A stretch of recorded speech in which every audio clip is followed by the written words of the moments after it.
কুসুমপুর নামের একটা গ্রামে রত্না নামের একটা গরিব মেয়ে বাস করত। রত্নার বাবা মা তারাও অনেক দরিদ্র ছিলেন। রত্নার বাবা মা নদীতে মাছ ধরে সেই মাছ জমিদার বাড়ি পৌঁছে দিত, আর এতে জমিদার বাবু মাস শেষে ওদের কিছু টাকা দিত। এভাবেই দিন যাচ্ছিল। রত্না একদিন রাতে ওর বাবা মাকে বলে, বাবা মা, তোমরা কেন সবসময় মাছ ধরে নিয়ে জমিদার বাবুর কাছে দিয়ে আসো? তোমরা যে মাছ ধরো তা যদি শহরের বাজারে বিক্রি করো, তোমরা তো অনেক টাকা পাবে। তাহলে তোমরা রোজ রোজ এত এত মাছ ধরে শুধু জমিদার বাবুকে কেন দিয়ে আসো? তোমরা নিজেরা বিক্রি করতে পারো না? মারে, আমরা জমিদার বাবুকে দিয়ে আসি কারণ আমরা এই গ্রামে থাকি। উনি এই গ্রামের জমিদার।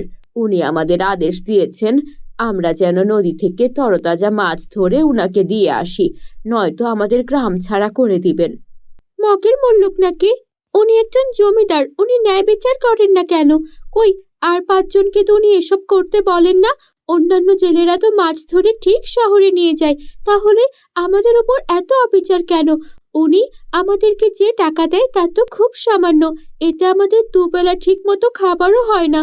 যেই মাছ ধরে আনো তা থেকে নিজেরাও খেতে পারো না, সব জমিদার বাড়িতেই দিতে হয়। এই অন্যায় অবিচার আমি মানব না। তুমি জমিদার বাবুকে গিয়ে বলবে যে এখন থেকে আমরা আমাদের মাছ শহরে বিক্রি করব। না ওনার থেকে আমাদের টাকার দরকার, না ওনার থেকে আমরা আর কোনো কিছু চাই। আমরা আমাদের মতো স্বাধীনভাবে বাঁচতে চাই। মারে, এসব বললেই কি হয় নাকি? জমিদার বাবু অনেক রাগী মানুষ। শুনেছিলাম এর আগে একটা মাঝি এমন ছিল যে কিনা নৌকা চালাতো। সেই মাঝিকে সব সময় জমিদার বাবুকেই নদী পার করে দিতে হতো। মাঝি একদিন বলল যে আমি শুধু আপনাকে না, অন্য সবাইকে নৌকা পার করাবো, আর তার সাথে আমি তাদের থেকেও টাকা নেব। এইটুকু বলার কারণে জমিদার বাবু ওই মাঝিকে নদীতে ফেলে মেরে ফেলেছে। তুই কি চাস তোর বাবা ওইভাবে মারা যাক? না মা, তা তো আমি চাই না। ঠিক আছে, আর কিছুদিন যাক। আমি বড় হয়ে যখন চাকরি করব, তখন আমি তোমাদের নিয়ে এই গ্রাম ছেড়ে চলে যাব। তখন আর তোমাদের কোনো কষ্ট পেতে দেব না। কিন্তু রোজ রোজ তোমরা এত পরিশ্রম করো, আর পরিশ্রমের বিনিময়ে কিছুই পাও না, এটা আমার মোটেও ভালো লাগে না। আমারও যে ভীষণ কষ্ট হয়। কি করবি মা, গরিবের জীবন তো এইরকমই। গরিবদের ওপর ধনীরা সব সময় অত্যাচার করে। তাই আগে তুই যখন ধনী হবি তখন তুই গরিবদের সাহায্য করবি, আর সমাজের এই নিয়ম তুই পাল্টে দিবি। আচ্ছা মা, যদি এমন হয় আমি নদীতে যাই আর মাছ ধরি আর ওই মাছ বিক্রি করি, তাহলে তো জমিদার বাবুর সমস্যা হওয়ার কথা না। কারণ জমিদার বাবু তো তোমাদেরকে বলেছেন তার কাজে রেখেছেন, আমাকে তো রাখেননি। এটা তো তুই মন্দ বলিসনি, কিন্তু নদীতে যে স্রোত, তুই মাছ ধরবি কি করে? আরে আমি তো তোমাদের মেয়ে, আমি ঠিক পারবো। কাল থেকে আমি নদীতে মাছ ধরবো। বেশি দূরে যাব না, কাছে পিঠেই মাছ ধরবো, আর সেগুলো গ্রামের বাজারে বিক্রি করব। রত্না এভাবেই ওর বাবা মায়ের সঙ্গে কথা বলে পরিকল্পনা করে ঘুমিয়ে পড়ে। পরদিন সকালে ওর বাবা মা চলে যায় মাছ নদীতে মাছ ধরতে, আর রত্নাও কাছে পিঠে জাল ফেলতে থাকে। কিন্তু মাছ নদীতে না যাওয়ায় কোনো মাছই উঠছিল না। মাছ ধরতে হলে একদম মাঝ নদীতে যেতে হয়। তাই রত্না সকাল থেকে দুপুর পর্যন্ত অনেকবার চেষ্টা করেও একটা মাছও ধরতে পারেনি। আমি তো একটা মাছও ধরতে পারলাম না, তাহলে কি আমি আমার বাবা মায়ের মুখে হাসি ফোটাতে পারবো না? ঠিক আছে, আমি এই শেষবারের মতো আমি এবার জাল ফেলছি। যদি জালে মাছ না ওঠে তাহলে আমি এখান থেকে চলে যাব। তখন রত্না শেষবারের মতো জাল ফেলে, কিন্তু এইবার জালটা আর ওঠাতে পারছিল না। অনেক টানাটানি করেও জালটা ওপরে উঠছিল না। রত্না অনেক কষ্টে অনেক শক্তি নিয়ে জালটা টেনে তুলল। তখন দেখলো সেই জালের মধ্যে একটা বক্স উঠে এসেছে। আরে, এই কৌটাটা কি? এই কৌটার মধ্যে কি আছে? এইভাবে কৌটাটা উঠে আসলো। কৌটাটা কি খুলে দেখবো? হ্যাঁ, খুলে দেখি কি আছে এর মধ্যে। দেখে তো মনে হচ্ছে বেশ পুরনো কৌটা, অনেক বছরের পুরনো। কেমন সুন্দর চকচক করছে। ঠিক আছে, আমি এটাকে খুলে দেখি। রত্না পাশ থেকে একটা পাথর উঠিয়ে আনলো, আর তারপর সেই পাথরটা দিয়ে কৌটার মধ্যে আঘাত করলো। তখন কৌটাটা খুলে গেল। বন্ধুরা, তোমরা যারা যারা গল্পটি দেখছো তোমাদের নাম কমেন্টে লিখে ফেলো। আমরা নেক্সট গল্প তোমাদের নাম দিয়ে বানাবো। কৌটাটা খোলার সাথে সাথে কৌটা থেকে ধোঁয়া বেরোতে লাগলো, আর সেই ধোঁয়া থেকে বেরিয়ে এলো একটা সুন্দর পরী। সেই পরীকে দেখে রত্না ভয় পেয়ে গেল, দৌড়ে পালাতে যাবে তখনই পরী ওকে থামিয়ে দিল। দাঁড়াও মেয়ে, পালাচ্ছ কেন? তোমার সঙ্গে আমার কথা আছে। তুমি যে আমার উপকার করেছো, তুমি বড্ড ভালো মেয়ে। তুমি জানো, এই কৌটোর মধ্যে আমি 500 বছর ধরে বন্দি আছি, আর অবশেষে তুমি আমার এই বন্দি অভিশপ্ত জীবন শেষ করলে। বলো তোমার কি ইচ্ছা? আমি তোমাকে 3টা ইচ্ছা পূরণ করার জন্য কথা দিলাম। কি বলছেন? আপনি আমার 3টা ইচ্ছা পূরণ করবেন? আমি কি স্বপ্ন দেখছি নাকি? আহা, আমি পরের ইচ্ছা পূরণ করার বরদান পেয়েছি। ঠিক আছে, আমার প্রথম ইচ্ছা হলো আমার বাবা মা যেন সব সময় হাসি খুশি থাকে, ওই জমিদার বাড়িতে যেন আমাদের আর কষ্ট করে কাজ করতে না হয়। আচ্ছা, তুমি তোমার বাবা মাকে নিশ্চয়ই অনেক ভালোবাসো। ঠিক আছে, তোমার বাবা মাকে ভালো রাখার জন্য আমি তোমাকে একটা জাদুর জাল দিচ্ছি। এই জাদুর জাল নিয়ে তোমার বাবা মা ঘরে বসে মাছ ধরতে পারবে। সত্যি বলছেন? এই জাল দিয়ে ঘরে বসে মাছ ধরা যাবে? হ্যাঁ, এই জাল হাতে নিয়ে 3বার যদি বলে মাছ মাছ মাছ, তাহলে জাল ভর্তি হয়ে যাবে মাছে। এবার তোমার দ্বিতীয় ইচ্ছা বলো। আমার দ্বিতীয় ইচ্ছা হলো আমি যেন গরিব দুঃখী অসহায় মানুষদের পাশে থাকতে পারি। গরিব দুঃখী অসহায় মানুষদের পাশে থাকবি? এটাও একটা মহৎ ইচ্ছা। ঠিক আছে, আমি তোমাকে একটা জাদুর লেহেঙ্গা দিচ্ছি। এই লেহেঙ্গাটা পরে যখন তোমার কাছে কোনো গরিব দুঃখী অসহায় মানুষ আসবে, তাদেরকে তাদের যা সমস্যা তা তুমি সমাধান করে দিতে পারবে। এবার তোমার তৃতীয় ইচ্ছা বলো। আমার তৃতীয় ইচ্ছা হলো এই গ্রামের জমিদার মানুষদের উপর অনেক অত্যাচার করে। আমার বাবাকেই তো কত বছর ধরে আমার বাবা মা তাদের জন্য মাছ ধরে, এর আগে একটা মাঝিকেও মেরে ফেলেছে। এই গ্রাম থেকে যেন এই অত্যাচারী জমিদার নিপাত যায়। ঠিক আছে, আমি ওই জমিদারকে একদম ভিখিরি বানিয়ে দিচ্ছি, তাহলে সেও বুঝতে পারবে গরিব হওয়ার পরে কেমন লাগে। তারপর পরী তার জাদুর কাঠি ঘোরালো, আর অন্যদিকে জমিদার বাড়ির শান শওকত, তার বড় দালান কোঠা সবকিছু হাওয়ায় মিলিয়ে গেল। জমিদার একদম ভিখিরি হয়ে গেল। এটা দেখে গ্রামের সবাই বুঝে গেল জমিদার তার কাজের শাস্তি পেয়েছে। তারপর রত্না পরীকে অনেক অনেক ধন্যবাদ জানালো। পরী, আপনাকে অনেক ধন্যবাদ। আপনার জন্য আমাদের এই গ্রাম ওই শয়তান জমিদারের হাত থেকে রক্ষা পেয়েছে। জমিদার এখন নিজেই ভিখিরি, সে এখন আর কারো ওপর কোনো অত্যাচার করতে পারবে না। আপনাকে অসংখ্য ধন্যবাদ। তোমাকেও অসংখ্য ধন্যবাদ। তোমার কারণে আমি এখন পরীরাজ্যে ফিরে যেতে পারবো। তারপর পরী পরীরাজ্যে ফিরে গেল, আর রত্না ওর বাবা মায়ের সঙ্গে হাসি খুশি জীবন কাটাতে লাগলো। বন্ধুরা, আমাদের চ্যানেলে নতুন হয়ে থাকলে চ্যানেলটিকে সাবস্ক্রাইব করে বেল আইকন অন করে দিও। অনেকদিন আগের কথা, কাঞ্চনপুর নামের একটা গ্রামে কবিতা ও ববিতা নামের 2 বোন বাস করত। কবিতা ছিল বড় আর ববিতা ছিল ছোট। 2 বোনের মধ্যে অনেক মিলমিশ ছিল। ওরা 2 বোন 2 বোনের জন্য একদম জীবন দিয়ে দিতে পারত। ওদের এত ভালোবাসা দেখে ওদের মা খুবই খুশি হতেন, কারণ কবিতা ও ববিতার বাবা একটা অসুখে মারা যায়। এরপর থেকে ওদের মাই সেলাইয়ের কাজ করে কোনো রকমে ওদের বড় করে তুলছিলেন। ওনার ইচ্ছা ছিল 2 মেয়েকে পড়াশোনা করিয়ে ডাক্তার বানাবেন।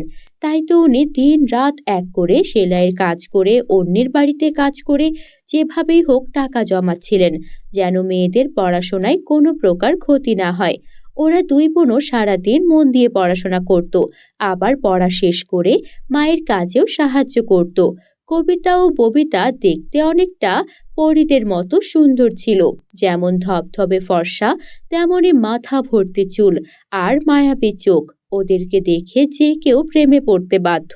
কিন্তু ওদের শুধু একটাই স্বপ্ন, ওদের বাবা মা ওদেরকে নিয়ে যেন গর্ব করতে পারে। বাবা যেন স্বর্গ থেকেও দেখে তাদের মেয়ে এত ভালো কিছু করছে, আর মায়ের কষ্ট যেন লাঘব করতে পারে। এসব ভেবেই ওরা 2 বোন কঠোর পরিশ্রম করত। একদিন সকালে কবিতা আর ববিতা পড়াশোনা করছিল, তখনই ওদের মা রান্না করতে করতে হঠাৎ করে অজ্ঞান হয়ে পড়ে যায়। এটা দেখে ওরা 2 বোন তাড়াতাড়ি করে ডাক্তার ডেকে নিয়ে আসে। ডাক্তার সব দেখে বলে, আসলে তোমাদের মা অনেক বেশি পরিশ্রম করেন, উনি সামান্য রেস্ট নেন না, আর এই জন্য ওনার শরীরের এই অবস্থা।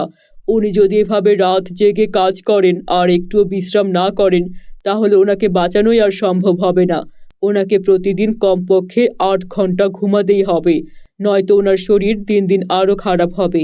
আর আমি এখানে কিছু ভিটামিন লিখে দিচ্ছি, এগুলো নিয়ম করে ওনাকে খাওয়াতে হবে। তোমাদের দুইজনকে তোমাদের মায়ের খেয়াল রাখতে হবে। আমি এবার চলি।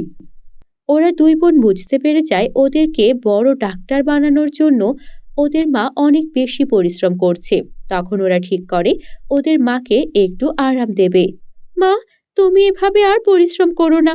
আমরা তো সারাদিন পড়ি, ঠিক আছে, কিন্তু সারাদিন পড়তে হবে এমন তো কোথাও লেখা নেই। আমরা যদি ২-১ ঘন্টা কম পড়ি তাতে কিচ্ছু হবে না। সেলাইয়ের কাজ এখন থেকে আমরা দুই বোন করব। ও কিছু করবে, আমি কিছু করব। তুমি এখন বিশ্রামে থাকো। বাবা আমাদের ছেড়ে চলে গেছে। তুমিও যদি আমাদের ছেড়ে চলে যাও, আমরা দুই বোন কোথায় যাব? একবারের জন্য কি ভেবে দেখেছো? তুমি ছাড়া যে আমাদের কেউ নেই। আমরা ১-২ ঘন্টা যদি পরিশ্রম করি কিচ্ছু হবে না। এখন থেকে আমরা দুই বোনই সেলাইয়ের কাজ করব। খবরদার তুমি কোনো সেলাইয়ের কাজ করবে না। কিন্তু মারে, তোদের যে অনেক পড়তে হবে, তোদের যে ডাক্তার হতেই হবে। তুমি এই নিয়ে চিন্তা করো না তো। আমরা যতটুকু পড়ি মানুষ এর চেয়েও অনেক কম পড়ে। আমরা প্রতিদিন ১২-১৩ ঘন্টা করে পড়ি। এতটুকু পড়লে ডাক্তার হওয়া কেউ আটকাতে পারে না। আমরা যদি ১-২ ঘন্টা একটু কমও পড়ি তাতেও কোনো সমস্যা হবে না। আমরা আমাদের পরীক্ষার সিলেবাসও শেষ করে ফেলেছি সেই কবে। এখন তো শুধু রিভিশন দেই। তুমি এসব নিয়ে ভেবো না তো। যাও, তুমি এখন বিশ্রাম নাও, আর আমরা তোমার জন্য ভিটামিন নিয়ে আসি। ওরা দুই বোন হাঁটতে হাঁটতে গ্রামের ফার্মেসিতে চলে যায়, আর সেখান থেকে ডাক্তারের লেখা ওষুধপত্র কিনে বাড়িতে ফেরার পথে দুই বোন গল্প করতে থাকে। কবিতা বলে, হ্যাঁ রে, শোন না, আমরা এমন কি করতে পারি যাতে করে কিছু টাকা ভালো আয় হয়, আর আমরা মাকে ফলমূল খাওয়াতে পারি। মায়ের শরীর তো একদম দুর্বল হয়ে গেছে। মানুষ তো আর জানে না যে আমরা সামান্য পান্তা ভাত আর কখনো কখনো মরিচ দিয়েই ভাত খাই। আমরা তো কোনো পুষ্টিকর খাবারও খাই না। মা এতটুকু করে কত কষ্ট করে। চল না, আমরা এমন কিছু করি যাতে আমাদের ভালো টাকা আয় হবে। কি করা যায়, তুই কি কিছু ভেবেছিস? আমি তো ভেবেছি রেডিমেড কিছু বানিয়ে বিক্রি করব। এই ধর, শাড়ি, লেহেঙ্গা, এগুলো তারপর বাজারে এনে বিক্রি করে দেব। তাহলে আর অন্যের অর্ডারের জন্য বসে থাকতে হবে না। নিজেদের একটা ছোটখাটো বিজনেসের মতোই হলো। তুই কি বলিস? হ্যাঁ, তা তো করা যায়, কিন্তু আমরা কাপড় কোথায় পাবো যে আমরা শাড়ি বানাবো, লেহেঙ্গা বানাবো? এগুলোর জন্য তো অনেক টাকা লাগবে। অত টাকাই বা পাবো কোথায়? হ্যাঁ, এটাও তো তুই ঠিক বলেছিস। জানি না, একটা না একটা ব্যবস্থা হয়েই যাবে। কবিতা ও ববিতা এভাবে এসব বলতে বলতে বাড়ির দিকে আসছিল। বন্ধুরা, তোমরা যারা যারা গল্পটি দেখছো তোমাদের নাম কমেন্টে লিখে জানাও। আমরা নেক্সট গল্প তোমাদের নাম দিয়ে বানাবো। হঠাৎ করে ওরা দুইজন দেখে একটা বাক্স গাছের নিচে পড়ে আছে। বাক্সটার উপরে লেখা আছে, আমাকে সেই খুলতে পারবে যার মনে কোনো পাপ নেই, যার মনে কোনো লোভ নেই, নয়তো যে খুলবে সে পুড়ে ধ্বংস হয়ে যাবে। এটা দেখে ওরা দুই বোন অবাক হয়ে যায়। আরে, এই বাক্সটার উপর এটা কি লেখা? আমাদের মনে তো কোনো পাপ নেই। আমরা তাহলে বাক্সটা খুলতেই পারি। আজ পর্যন্ত কারো কোনো ক্ষতি করিনি, কখনো কাউকে কটু কথাও তো বলিনি। চল বোন, আমরা খুলি। তুই কি শিওর আমরা বাক্সটা খুললে আমাদের কোনো ক্ষতি হবে না? কেন ক্ষতি হবে? আমরা তো আজ পর্যন্ত কোনো অপরাধ করিনি, কোনো পাপ করিনি। আমাদের মনেও কোনো পাপ নেই। চল না, খুলে দেখি। ওরা দুই বোন সেই বাক্সটা খুলল, আর খোলার সাথে সাথে সেই বাক্সর মধ্যে একটা সোনার শাড়ি আর একটা ঘাসের শাড়ি দেখতে পেল। এটা কি দেখছি? একটা সোনার শাড়ি, একটা ঘাসের শাড়ি, তাও এই বাক্সটার মধ্যে কেন আছে? এই বাক্সটা এখানে থাকারই বা কি কারণ? শোন, এই সোনার শাড়ি, এই ঘাসের শাড়ি, এগুলো আমরা এখানেই রেখে দেই। হতে পারে এটা কারো প্রয়োজনীয় জিনিসপত্র। তখনই সেই বাক্স থেকে আওয়াজ আসতে শুরু করে। এই বাক্সটা ৫০০ বছর ধরে এভাবেই বন্ধ ছিল। এই কথা সবাই পড়েছে, কিন্তু ভয়ে খুলতে পারেনি, কারণ সবার মনের মধ্যেই পাপ রয়েছে। তোমরা দুই বোন, তোমাদের মনে কোনো পাপ নেই, তাই তো তোমরা এই বাক্সটা খুলতে পেরেছো। এই সোনার শাড়ি আর ঘাসের ছুরি এখন থেকে তোমাদের। এই দুই শাড়ি তোমরা নিয়ে যাও। এই বলে বাক্সটা সেখান থেকে মিলিয়ে গেল, আর সোনার শাড়ি আর ঘাসের শাড়ি ওদের দুই বোনের হাতেই রয়ে গেল। ওরা কি হচ্ছে বুঝতে পারছিল না, তবুও বাসায় এসে দুই বোন শাড়ি দুটো পরে নিল। কবিতা পরলো সোনার শাড়িটা, আর ববিতা পরলো ঘাসের শাড়িটা। শাড়িটা পরা মাত্রই ওদের কাছে সবকিছু কেমন যেন অন্যরকম লাগতে শুরু করলো। তখন কবিতা বলল, আচ্ছা, এই শাড়িটা পরার পর এমন কেন মনে হচ্ছে যে শাড়িটার মধ্যে অনেক জাদু শক্তি আছে? আচ্ছা, কিছু চেয়ে দেখি তো। তখন কবিতা বলল, আমি চাই আমার মায়ের জন্য অনেক অনেক ফলমূল, যেন আমার মা সেগুলো খেয়ে সুস্থ হতে পারে। এতটুকু বলতেই সেখান থেকে সোনার ফলমূল বের হতে শুরু করলো। এটা দেখে ওরা অবাক হয়ে গেল। তখন ববিতা পরীক্ষা করার জন্য বলল, জাদুর ঘাসের শাড়ি, তুমি কি জাদুর? যদি জাদুর হও, তোমার জাদু দেখাও। আমাকে এখনই কিছু টাকা দাও, যে টাকা দিয়ে আমরা আমাদের বাড়িটা মেরামত করতে পারি। এতটুকু বলতে সেখান থেকে অনেক অনেক টাকা বেরোতে শুরু করলো। ওরা দুই বোন বুঝতে পারলো ওদের সব সমস্যার সমাধান হতে চলেছে। এখন আর ওদের আর কোনো কষ্ট থাকবে না। ওরা ওদের জাদুর দুই শাড়ির কাছ থেকে টাকা আর সোনার জিনিসপত্র চেয়ে নিয়ে সেগুলো বিক্রি করে প্রথমে ওদের মায়ের চিকিৎসা করালো, আর তারপর নিজেদের একটা বড় দোকান খুললো যেখানে ওরা শাড়ি বিক্রি করতে পারতো। তারপর সেখানে গ্রামের অসহায় গরিব মানুষদেরকে চাকরি দিয়ে দিল, যেন তাদেরও একটা আয়ের অবস্থা হয়ে যায়। তারপর ওরা মন দিয়ে পড়াশোনা করে ওদের মায়ের স্বপ্ন পূরণ করলো আর বড় ডাক্তারও হয়ে গেল। বন্ধুরা, আমাদের চ্যানেলে নতুন হলে চ্যানেলটিকে সাবস্ক্রাইব করে বেল আইকন অন করে দিও। বাই।